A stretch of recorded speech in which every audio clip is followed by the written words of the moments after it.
Can you believe it? Just remember these 4 things, and you can overcome the fear of diabetes at home without having to constantly visit the hospital. It's a very easy method that anyone can start right now at home. I know how difficult it is to wait endlessly at the hospital and take strong medication every day. Yes, you desperately want a life free from the constraints of blood sugar levels. Yes, I'm Professor Ji-Hoon Kim, with 35 years of experience. Yes, what I've realized from caring for tens of thousands of patients is that true recovery begins not in the hospital room, but with 4 small habits in your own home. Yes. Today I'll reveal all 4 golden principles that will save your tired organs and help your blood vessels heal themselves. Yes, check out this miraculous method to regain your health without relying on the hospital. Yes, please give it a like and support for your health. Yes, where you're right now. I'll prepare a more informative video tailored to your location. To understand why the 4 methods I'm about to share can change the course of your disease, we must first face an uncomfortable but essential medical truth. Yes, don't just look at the rice bowl or the medicine bag to see why your blood sugar is high. Yes, the real cause is the intestines. Yes, the intestines are the starting point of all problems. I always explain it this way. Yes, the intestines are the factory that produces insulin, and insulin is the key that opens the doors of cells. In a healthy person's body, the moment glucose enters the bloodstream after eating, the factory called the intestines immediately starts running, creating countless insulin keys. These keys rush to each cell, opening the doors, allowing glucose to enter and be burned for energy. Consequently, blood sugar levels always remain within the normal range. This is why the body is strong and the mind is clear. Yes, but what happens in the bodies of people suffering from diabetes? Yes, the intestines, which have been working in parentheses for decades, are exhausted and are now effectively on strike.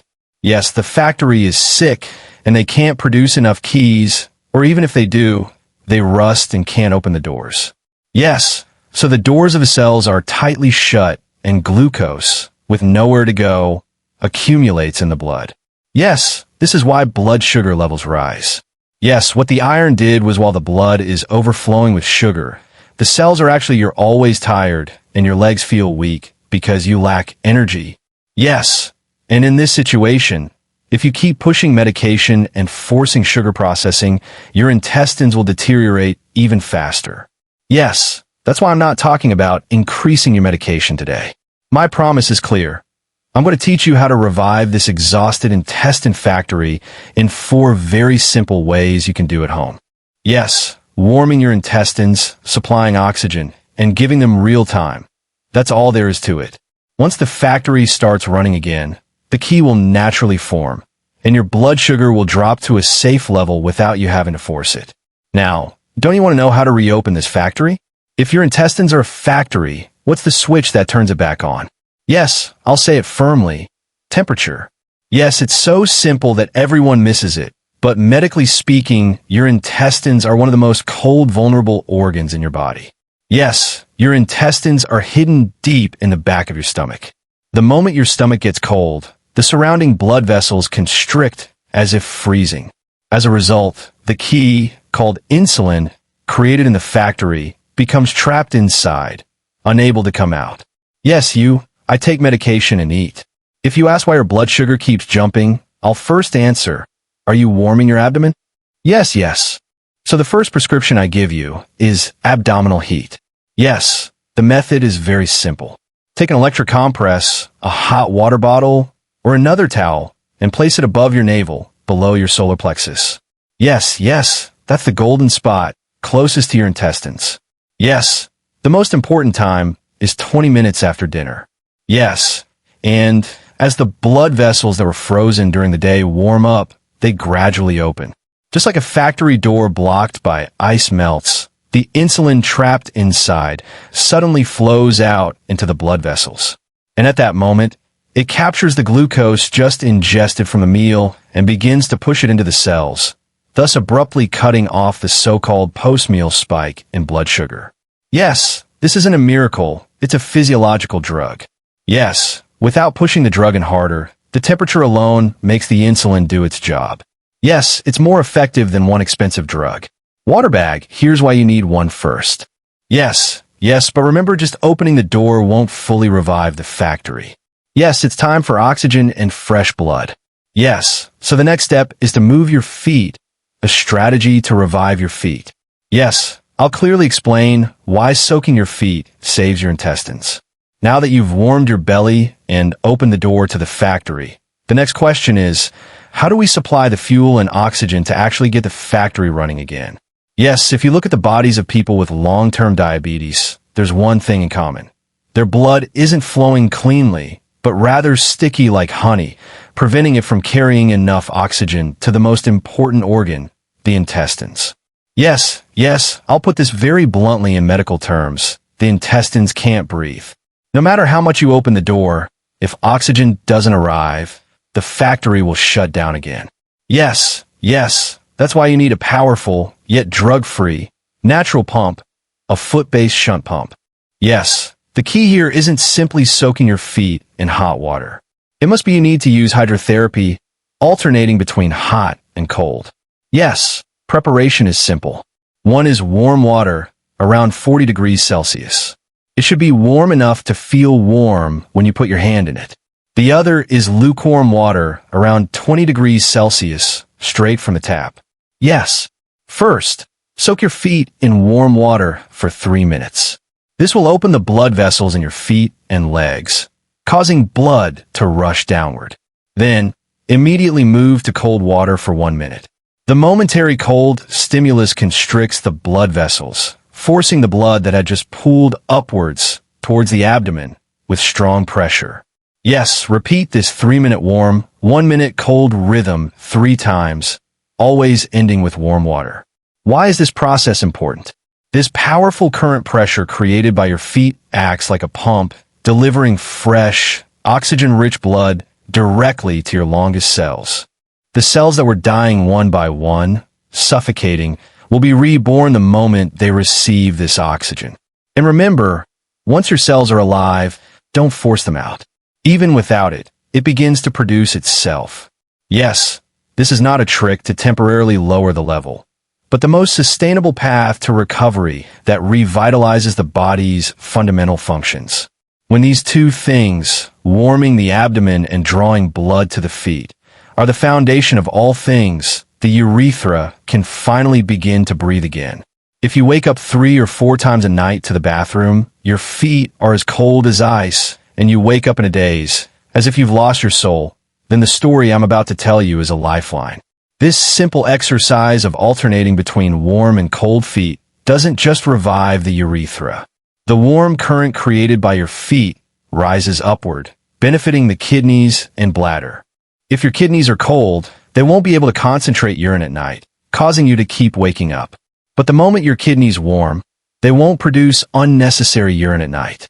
In fact, if you practice this consistently for just 1 month, you'll see your urge to go to the bathroom drop from 4 times a night to just 1.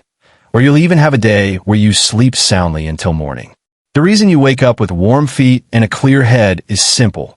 Deep sleep gives your body time to heal the urethra. Yes, I remember a 75-year-old Mr. Lee I treated.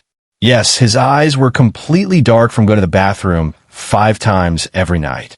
Even though he took his medication regularly, his fasting blood sugar level was always over 180 in the morning. Yes, I only asked for one thing. Yes, sir, soak your feet every night before bed. Yes, 3 weeks later, the siren called me in an excited voice. Yes, sir, that's strange. I woke up only once last night, and my morning blood sugar level was 132. Yes, the reason is clear. Yes, by placing my feet on the table, I was able to draw blood, and during that golden sleep, the body repaired its own cholangiocytes. Yes, that's why I'm here. Yes, warm feet are a sign of a healthy cholangiocytes. Yes, now that oxygen and blood are sufficiently supplied, the next step is a smart diet that will not further overwork the cholangiocytes. Yes, how to eat a full meal without raising blood sugar levels. Let's move on to the third strategy, reheating cold rice. We've already covered the cholangiocytes. I learned how warmly open the body and forcefully pump oxygen and blood through the feet. However, there's a very important medical principle here. If you force a recovering plant to work more, it will collapse again. The most common fatal mistake diabetics make is eating freshly cooked, hot white rice. I explain this scene this way. The starch in hot rice, like a trained commando, instantly converts to glucose the moment it enters the stomach and rushes into the bloodstream. Then, the already exhausted intestines have to exert 10 times more force than usual to secrete insulin. This overwork ultimately damages the intestines further. So, to escape diabetes, the first thing to do is not to bake, but to change the nature of the work so that the intestines can handle it. The method is surprisingly simple. I'm not saying you shouldn't cook rice. After cooking, don't eat it immediately. Let it cool completely and store it in the refrigerator for 12 to 10 minutes. Then, take it out and reheat it for your next meal. Yes, professor. Reheating it will lose its effect. I often get asked, isn't that right? No, yes. Once the structure of starch changes during the refrigeration process, it retains its properties even when reheated. During this process, regular starch is converted into resistant starch, which means it is not easily digested by the body. This resistance changes the form.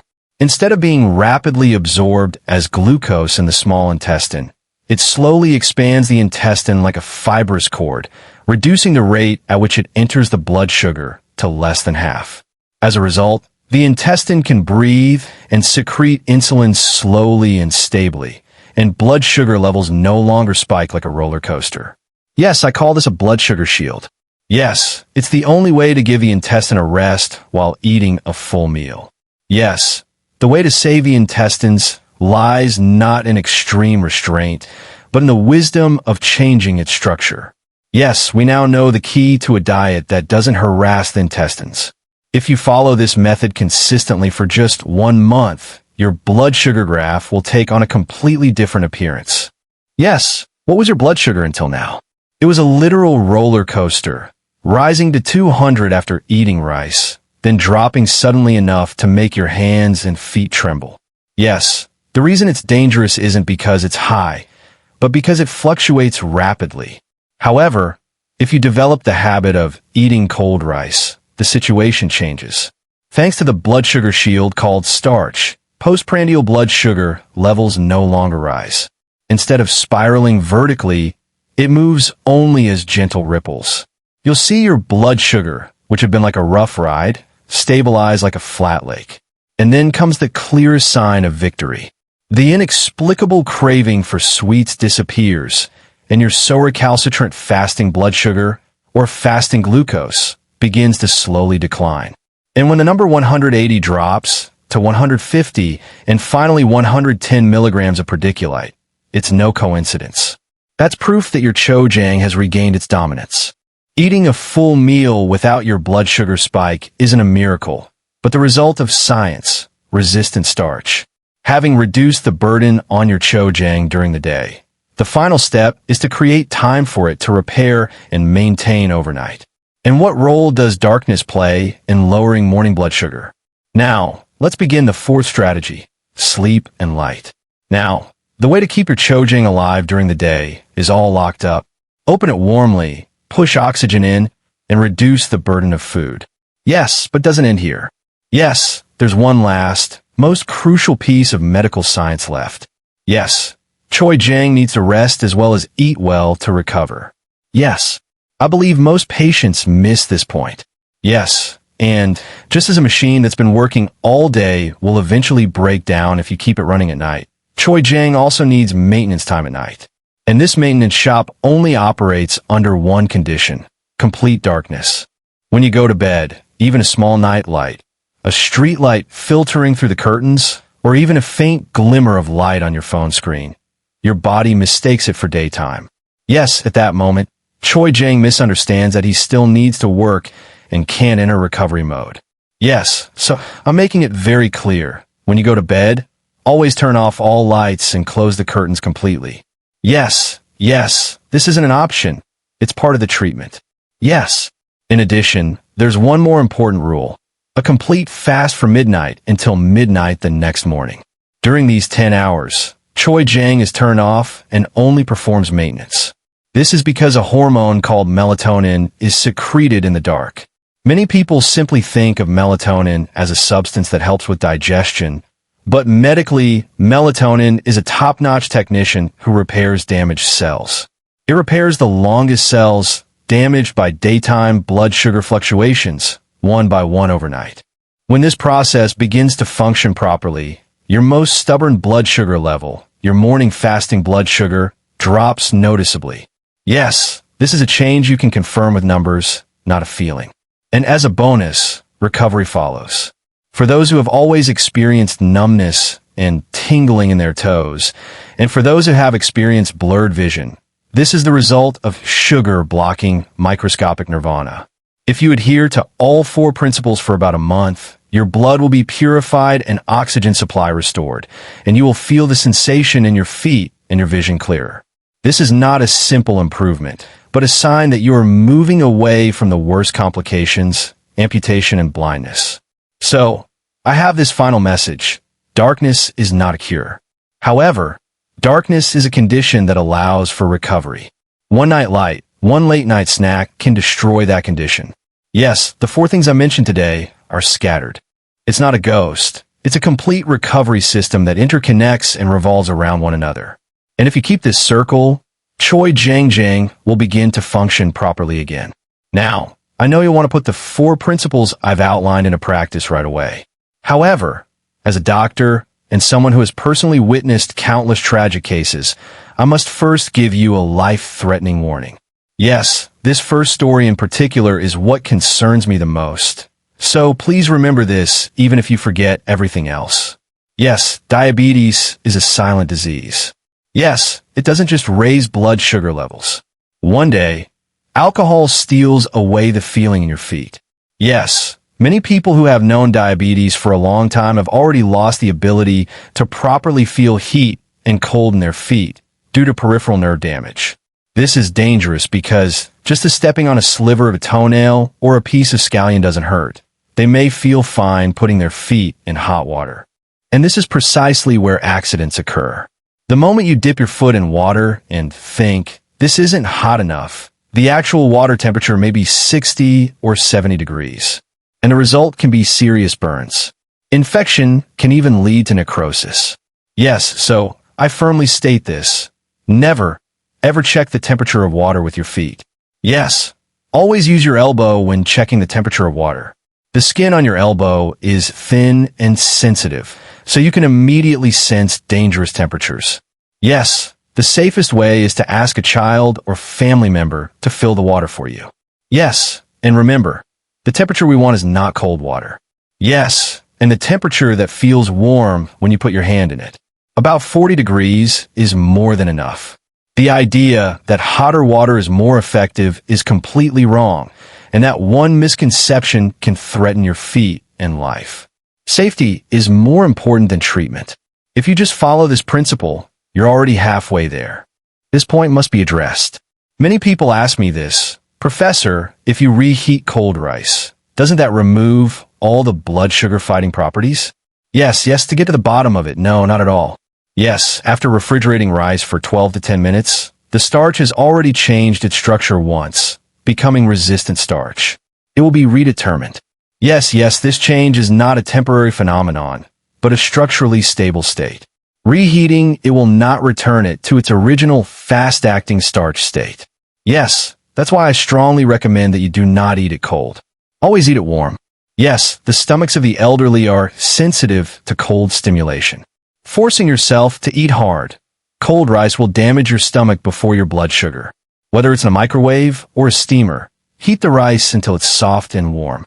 Even then, the pathway for rapid absorption into blood sugar has already been blocked, and the blood sugar shield remains intact. In other words, eating it warm will have the same effect, and it's even better for digestion. Yes, the key to cold rice is not the temperature, but the structural change. Yes, if you understand the previous point correctly, there's no need to unnecessarily strain your body. Many people stick to this. Professor, when will you know that your longevity has improved? Yes, every time I tell you to put down the blood sugar meter. Yes, The daily numbers can fluctuate depending on food, stress, and sleep. Yes, instead, I have a golden index that I find most rude. It's the 107-point standard. Abdominal circumference, that is, waist circumference. Prepare a measuring tape and measure exactly 107 centimeters, 100 inches, high. Yes, if you're practicing the 4 things I've mentioned, this number will definitely begin to decrease within 2 weeks at the earliest or a month at the latest. Yes. The reason this change is important is because it doesn't simply mean you've lost weight. A decrease in abdominal circumference today means the visceral fat surrounding the intestines. In other words, the dirty fat that was suppressing the intestines' functions is disappearing. Yes, as long as this fat remains, the intestines cannot move properly, no matter how hard you try. But the moment this fat decreases, the intestines begin to regain their original strength, as if a chain of events had been released. Yes, that's why I'm here. If your waist circumference is decreasing, that's not an illusion, but the most definitive evidence that the intestines are truly recovering. Yes, and rather than obsessing over a single number, look for changes in your body structure. From then on, recovery will accelerate. Now, don't just think about what you've heard, but turn it into changes in your body. Yes, I'm not asking you to do everything from the beginning. Yes, then your body will be surprised, and your mind will be, I'm exhausted and about to give up. Yes, that's why I designed this 7-day recovery schedule. Yes, today is the most important of the first 2 days. It's the preparatory phase, telling your body that it's time to change course. And the goal of the first and second days is simply to awaken the blood vessels around the intestines and create an environment where insulin can naturally begin to flow out. As soon as you open your eyes in the morning, don't overthink it, and slowly drink a cup of warm water, about 50 degrees Celsius. This cup is the starter that wakes up your internal organs that have been cold all night. It's still too early for cold water. You can go about your day as usual today. And after dinner, you can watch TV for 20 minutes, or you can sit quietly. Place a warm compress below your solar plexus, above your navel. Yes, this is the golden time to gradually open the blood vessels leading to the intestines. Yes, it doesn't need to be hot. Oh, it's warm. That's enough. Yes, just repeat these 2 steps for 2 days. The purpose of this phase isn't to immediately lower your blood sugar. It's to help the intestines baggy.